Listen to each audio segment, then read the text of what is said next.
السلام عليكم معكم محمد ياراك. اليوم ان شاء الله راح نشوفوا لا كونفيرسيون دي زارغومون افيكتيف في لو كا وين يكونوا لي زارغومون تاعنا دو تيب اوبجي. Alors, on a le premier cas, c'est la méthode non surdéfinie et non redéfinie. Alors, on a la classe A, فيها la méthode identité, وهنا elle est ما راهي ni redéfinie ni surdéfinie في la classe B. On a la classe utile اللي فيها la méthode statique F اللي عندها comme argument un objet de type A. Et le code تاعها c'est A.identité. Alors, créer un objet de type A ou un objet B de type B. Qui نديرو utile.fa parce que c'est une méthode statique, elle est indépendante de tout objet, donc on va dire utile.fa. واش تعطينا objet de type A. هنا واش يصرا كي نديرو f utile.fa نروحو لا ميثود هنايا A c'est un objet de type A, donc ما كانش une conversion. Donc راح نديرو A comme argument عادي اللي compatible يروح يدير لنا A.identité, donc يروح يافيشي objet de type A. في la deuxième instruction on a comme argument B, alors que la méthode F تاعنا عندها comme argument d'accepter un objet de type A. Donc هنا واش نديرو une conversion. Donc كما قلنا في l'exemple هذاك قلنا un point coloré est un point, tout point coloré est un point, mais l'inverse n'est pas correct. Donc tout objet de type B est un objet de type A, mais l'inverse est incorrect. Donc هنا واش غيصرا راح نديرو une conversion. L'objet de type B un objet de type A. Donc هنا واش يصرا donc نتولي هنا واش تولي comme si B petit b point identité. Donc alors هنا ما كانش une redéfinition de la méthode identité, donc راح يافيشي هذه objet de type A.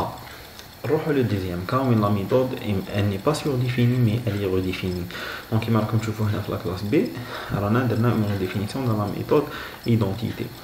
Donc on a la même classe utile فيها la même méthode f statique وكرينا un objet de type B. هنا في le cas كي نديرو utile.fb هنا راح تعطينا objet de type B. Donc كما قلت لكم هنا راح تصرا une conversion تاع l'objet de type B vers un objet de type A.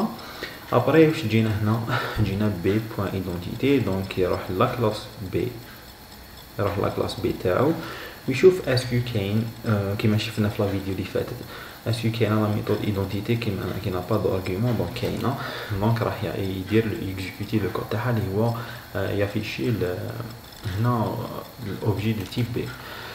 نروحو لو troisième cas وين لا ميثود elle est surdéfinie. On a un exemple simple. Donc on a la classe A, la classe B qui hérite de A. On a la classe utile qui a deux méthodes statiques. La première méthode on a deux arguments. Le premier est un entier, le deuxième est un objet de type B.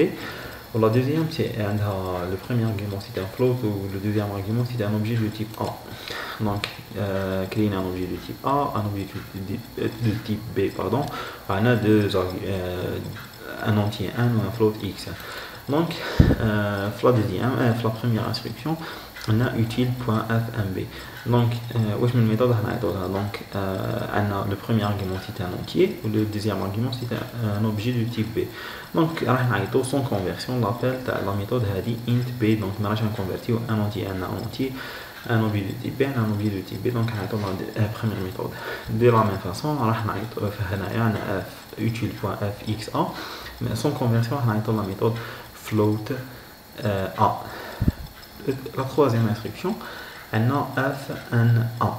donc le premier argument est un entier نشوفو هنايا. donc هنا les deux méthodes acceptables في الاخر on a pour le deuxième argument on a un objet de type A. donc un objet de type A ما نقدرش convertir un objet de type B.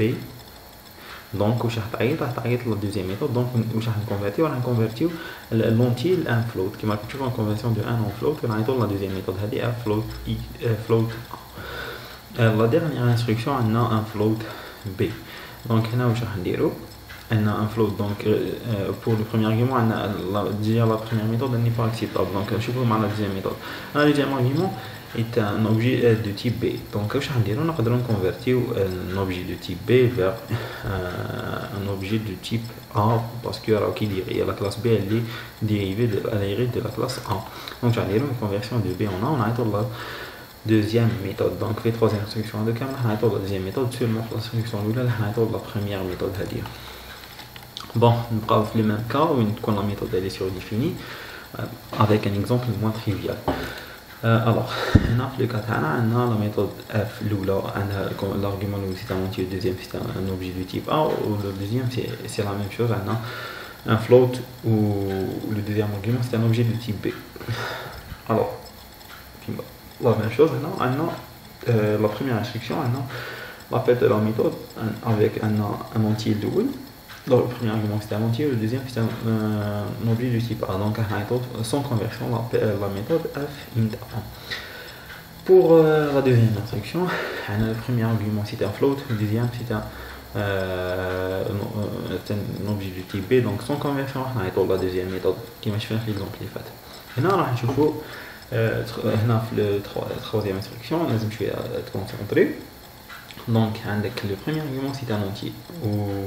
Le deuxième argument, c'est un objet de type B. Non, je fais la première méthode. Est-ce qu'elle est acceptable ou pas? Donc, oui, elle est acceptable parce que non, maintenant, je vais convertir un entier. Non, mais je vais dire une conversion pour le premier argument. Ça, pour le deuxième argument, je vais dire une conversion de B vers un objet de type A. Donc, pour la méthode de une conversion.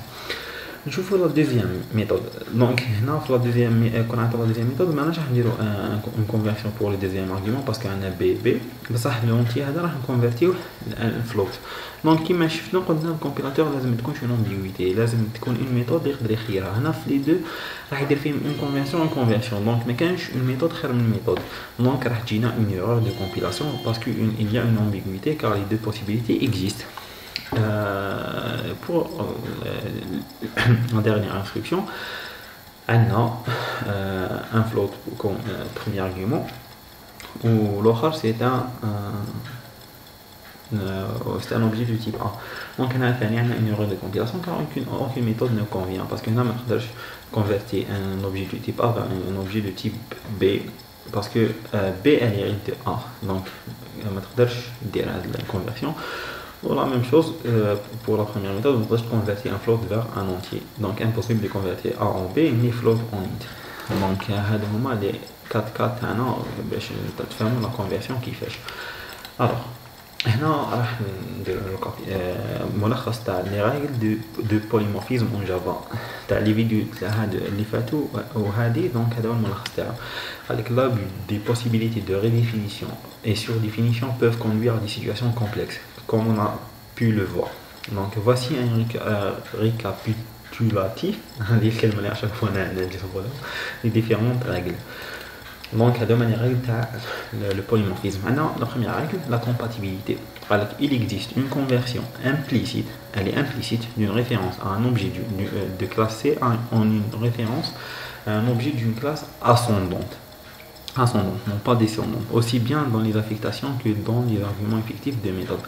Qui maintenant par exemple B تقدر تconvertir implicitement un objet de type A parce que la classe A est une classe ascendante par rapport à B. ولا كما شفنا في الاول l'affectation تقدر par exemple A تقدر تaffecter له une référence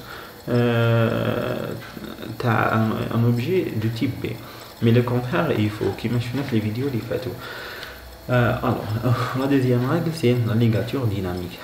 Dans un appel elle est importante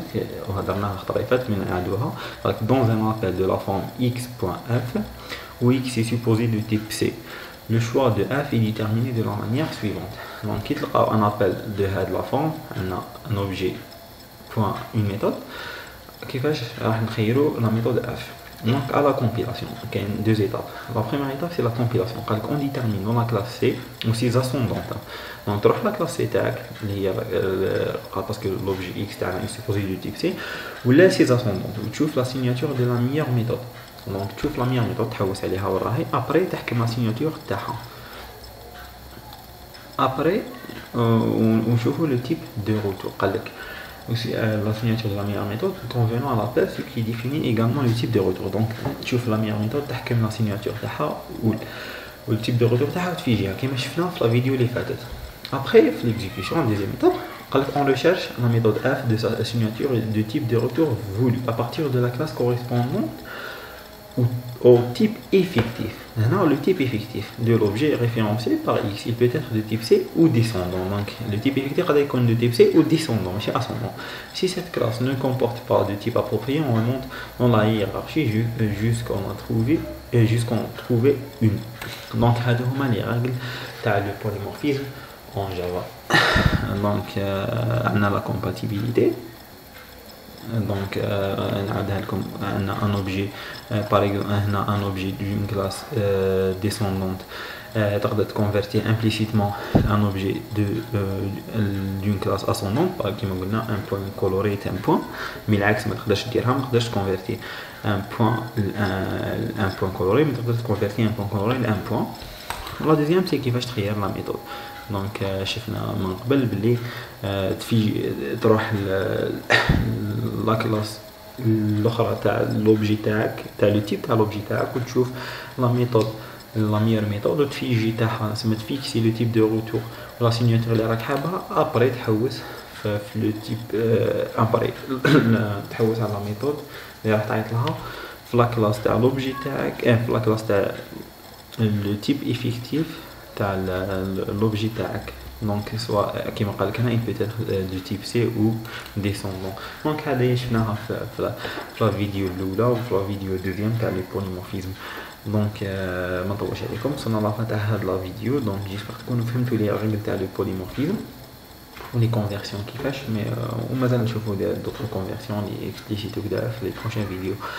Alors وصلنا لافا وما تنساش بيان سور ديجا مادام ما فهمتش بيان سور تكونتاكتيني والسلام عليكم.